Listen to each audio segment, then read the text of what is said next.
औज़ु बिल्लाहि मिनश शैतानिर रजीम बिस्मिल्लाहिर रहमानिर रहीम। प्यारे बच्चों अस्सलामु अलैकुम व रहमतुल्लाहि व बरकातुहू।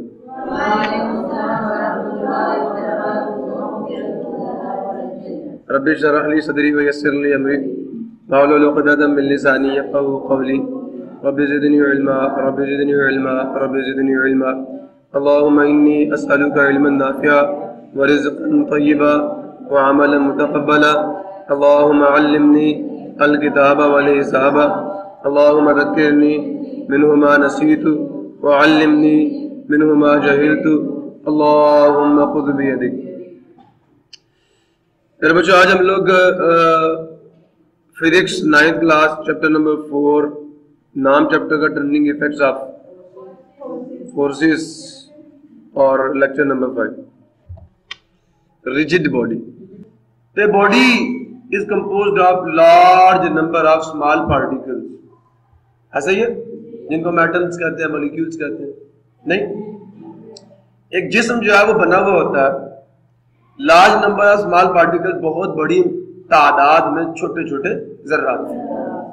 If the distance between all pairs of particles, जैसे ये एक मैंने ब्लॉक बनाया हुआ और उसके अंदर बहुत सारे पार्टिकल्स होंगे, मैंने सिर्फ 2 शो किए।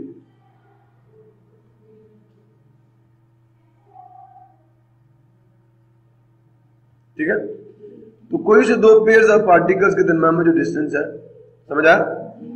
If the distance between all pairs of particles of the body do not change, वो तब्दील, जो डिस्टेंस है एनी 2 पार्टिकल्स के दरमियान, कोई से 2 पार्टिकल्स के दरमियान जो डिस्टेंस है वो चेंज कब ना हो, मतलब वो डिस्टेंस कब चेंज नहीं होगा, डू नॉट चेंज।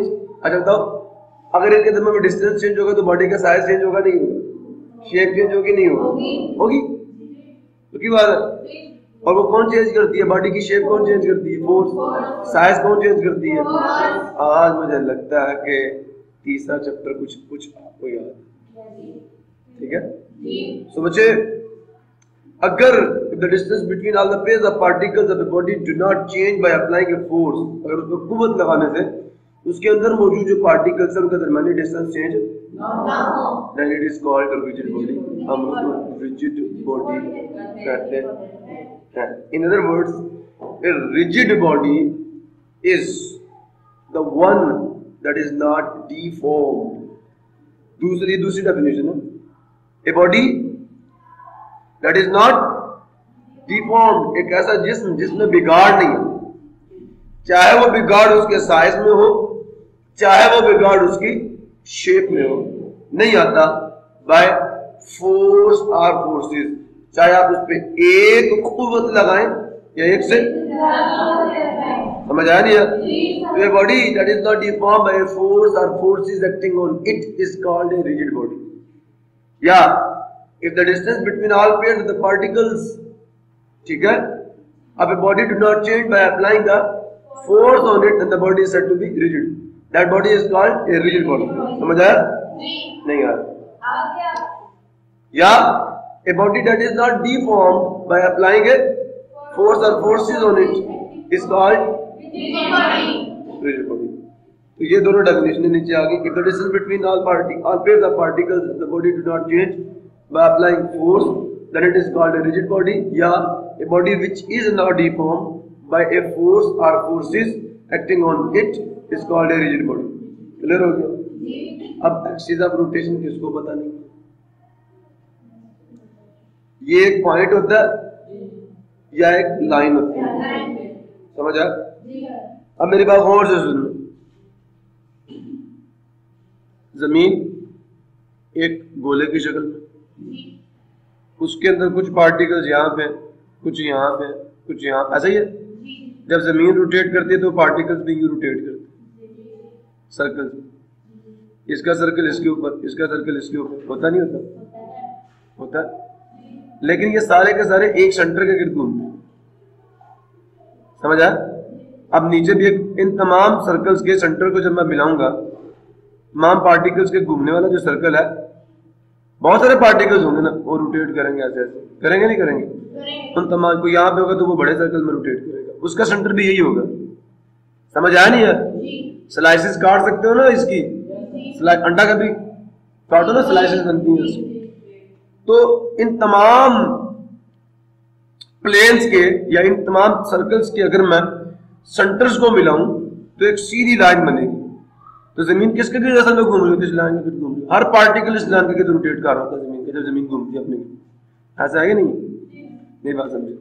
जब जमीन रोटेट करती है तो जमीन किसके गिर्द रोटेट कर रही है? उस लाइन के गिर्द जो इन तमाम पार्टिकल्स के की सर्कुलर मोशन के सर्कल्स को के सेंटर्स को ज्वाइन करने से बनेगी। समझ आया?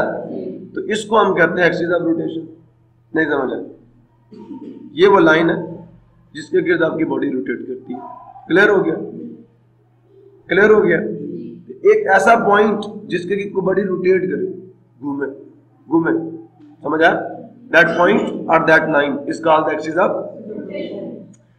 तो गौर से सुनने कहता है कि consider a rigid body rotating about A line, वो घूम रही है about A line. The particles of the body in the circles with their centres lying in this line. क्या कह रहा है? जो बॉडी के पार्टिकल्स हैं, जो बॉडी के जर्रात हैं, बॉडी के, जैसे मैंने आपको दिखाया इसमें बहुत सारे पार्टिकल्स जब बॉडी रोटेट करेगी, सुन रहे हो? तो the particles of body move in circles with their centres all lying on this. वो सारों के सेंटर्स इस लाइन पे होंगे, तमाम सर्कल्स के जिसमें बॉडी के पार्टिकल्स रोटेट करेंगे। ठीक है? This line is called the axis of rotation of the body. Forces that produce turning effect, ये एक्सिस ऑफ रोटेशन की डेफिनेशन दे रहा है और वो मैंने आपको सेकंड चैप्टर में दे दी थी। The line around which a body rotates is called axis of, ये लाइन भी हो सकती है, पॉइंट भी हो सकता है। वो लाइन जिसके गिर्द एक बॉडी रोटेट करती है उसे हम क्या कहते हैं? Axis of. तो एक्सिस एक लाइन होती है। ठीक है? Forces that produce turning effect, वो फोर्सेस जो चीजों को घुमाती हैं। मिसाल के तौर पर आपको टूटी खोलनी, ठीक है, तो आपको घुमाना पड़ेगा नहीं घुमाना पड़ेगा? इसको रोटेट करना पड़ेगा ना। आपको लॉक खोलना है, इसको घुमाना पड़ेगा नहीं घुमाना पड़ेगा? तो वो फोर्सेस जो टर्निंग इफेक्ट पैदा करती हैं, घुमाव पैदा करती हैं, आर वेरी कॉमन, वो बहुत आम है। Turning pencil in the sharpener, turn करते हैं ना उसे शॉर्प करने के लिए। Turning stopcock off water tap, टूटी के ऊपर जो क्या होता है उसके ऊपर क्या होती है उसकी?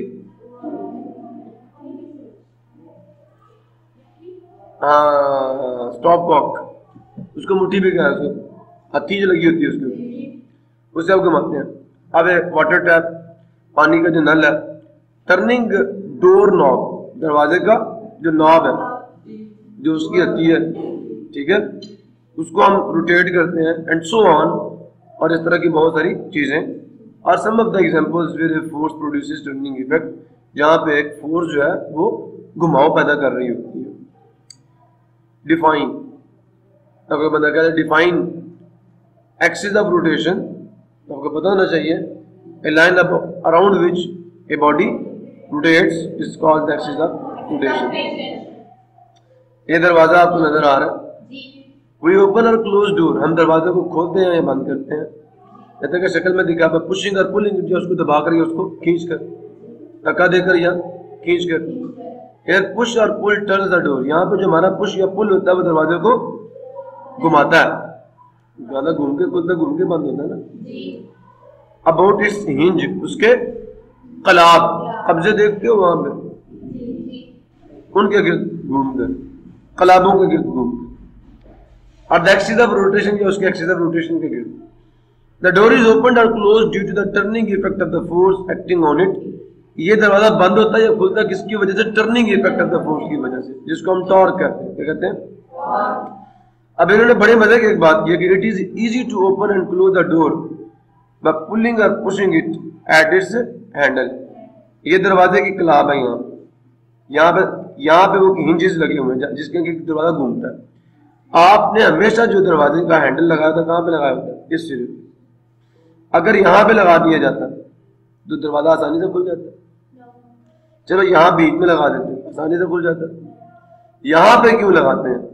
आज आपको पता चल जाए कि दरवाजे का हैंडल जो है वो दरवाजे के हिंज वाले एंड पे नहीं, हिंज के जो अपोजिट दूसरा एंड होता है, आउटर एज जो होता है, उस पर लगाया जाता है। इसकी क्या वजह, इसको इंशाअल्लाह आज आपको बात समझ आ जाएगी। नेम सम मोर ऑब्जेक्ट्स, कुछ और इजसाम के नाम बताइए या लिखिए that work by turning effects of force, जो काम करते हैं किसकी वजह से, टॉर्क की वजह से या फोर्सेस के टर्निंग इफेक्ट्स की वजह से। तो आपका जो रेंच है, स्पिनर है, it opens the nut of the axle of the bike because of the turning effect of the force. जो ग्राइंडर है, जो चक्की है, water piece because of the turning effect of the force. और motorcycle का tyre जो है वो turning effect of the force की वजह से रोटेट करता है। और steering wheel of the car, ठीक है, turns the car due to the turning effect of the force. और हाँ यस, फैन, ठीक है, fan works due to the turning effect of the force. और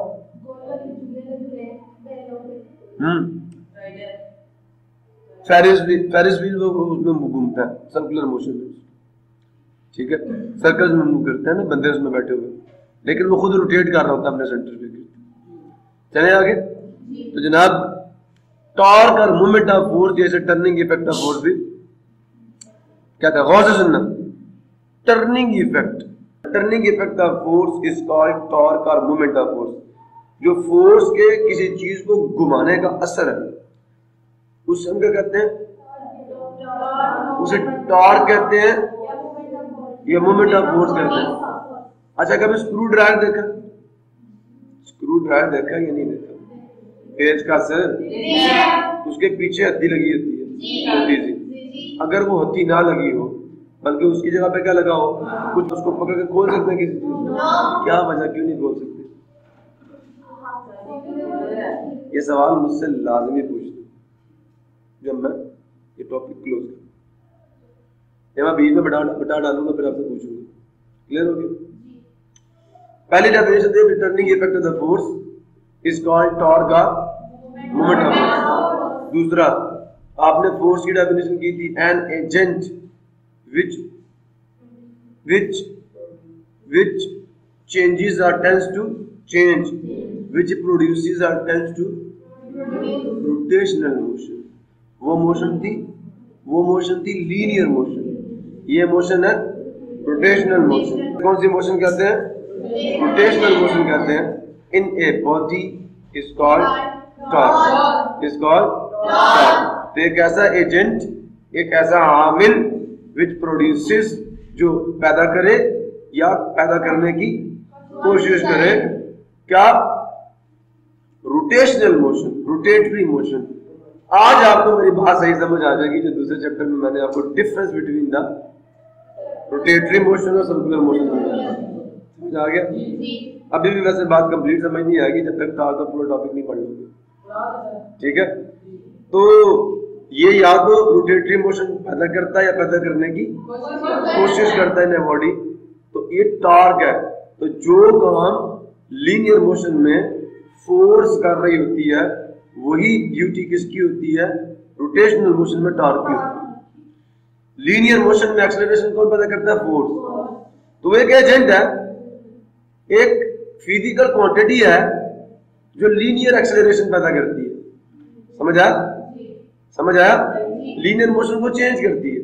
स्ट्रेट लाइन में या तो मैग्नीट्यूड चेंज करेगी या उसकी या तो सेंट्रीपिटल फोर्स होगी या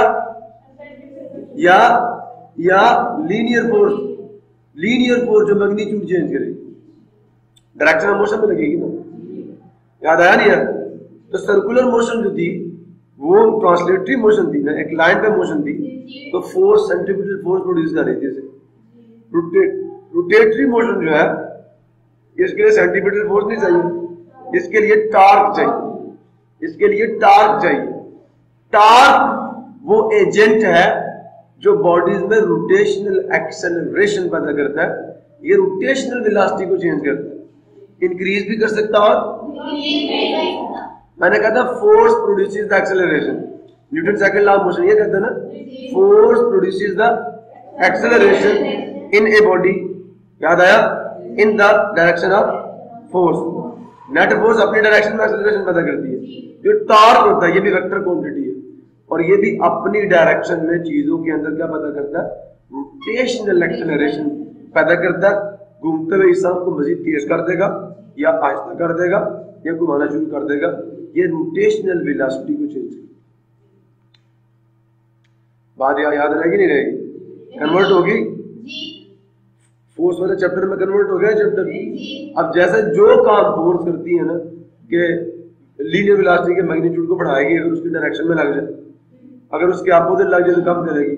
अगर टॉर्क की डायरेक्शन रोटेशनल वेलोसिटी की डायरेक्शन में हो तो ये बॉडी को और तेज कर देगा। ठीक है, मिसाल के तौर पर आप साइकिल चला रहे हैं और अगर आप पैडल को जोर से घुमाना शुरू कर दो, साइकिल और तेज हो जाएगा, और तेज करते हैं और तेज हो जाएगा। आप और टॉर्क लगा रहे हैं, you are increasing the torque, और वो टॉर्क रोटेशनल वेलोसिटी की डायरेक्शन में होती है। समझ आया नहीं है? और जब आप ब्रेक लगाते हैं तो एक और टॉर्क प्रोड्यूस होता है जो रोटेशनल वेलोसिटी के अपोजिट होता है, और वो साइकिल को रोक देता है। समझो कि नहीं समझे? वेरी गुड, आगे चलो जनाब। ये कुछ एग्जांपल्स हैं। अब यहां से आपको ये समझ आएगा कि टॉर्क कितनी चीजों पर डिपेंड करता है। टॉर्क कितनी चीजों पर डिपेंड करता है। मेरी स्लाइड्स आपके पास है, लेक्चर्स की स्लाइड्स आपके पास है या नहीं है ना? वो स्लाइड्स कल देखा ना, ठीक है। अल्लाह ने जिंदगी रखी तो कुछ नतीजा निकलेगा इसका। समझ आया नहीं है? क्लियर हो गया? इसी के साथ आज का लेक्चर हम क्लोज करते हैं। ये बहुत आसान चीज है, देखिए सारी वही पीछे वाली स्लाइड्स हैं, कुछ ज्यादा नई चीज नहीं है, मैं पढ़ा चुका हूँ आपको। ठीक है, ये उसका फार्मूला आ गया, तो ये मैंने सारी चीजें आपको यहाँ बता देनी। टार के लिए ये स्लाइड का भी है, उसकी डेफिनेशन आ गई है, उसका फार्मूला आ गया। ठीक है, वो किन किन चीजों पर डिपेंड करता है वो भी आ गया। ये टाइप्स ऑफ टॉर्क, ये सब कुछ आपको समझ आएगा। क्लियर हुआ नहीं हुआ? फिर प्रिंसिपल ऑफ मूवमेंट्स के बाद आपका सेंटर ऑफ मास आ जाएगा, और उसके बाद सेंटर ऑफ ग्रेविटी, और फिर आ गया प्लम लाइन भी बताऊंगा।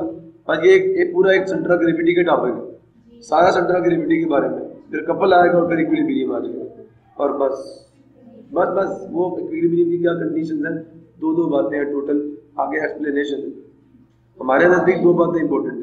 पहली कंडीशन ये कहती है सम ऑफ ऑल फोर्सेस जीरो होना चाहिए, कि बॉडी का लीनियर एक्सेलरेशन जीरो हो जाए, और दूसरी कंडीशन ये कहते हैं सम ऑफ ऑल टाउ जीरो हो जाए। बस तो हो गया है, ये दो कंडीशन ही है कि बॉडी का रोटेशनल एक्सेलरेशन भी क्या हो और बॉडी का लीनियर एक्सेलरेशन भी क्या हो। बस बॉडी पे नेट फोर्स जीरो और बॉडी पे नेट टॉर्क जीरो, क्योंकि टॉर्क रोटेशनल मोशन का कॉज है और फोर्स लीनियर मोशन की कॉज है। समझ आया नहीं समझ आया? इक्विलिब्रियम वैसे पढ़ते हैं, इक्विलिब्रियम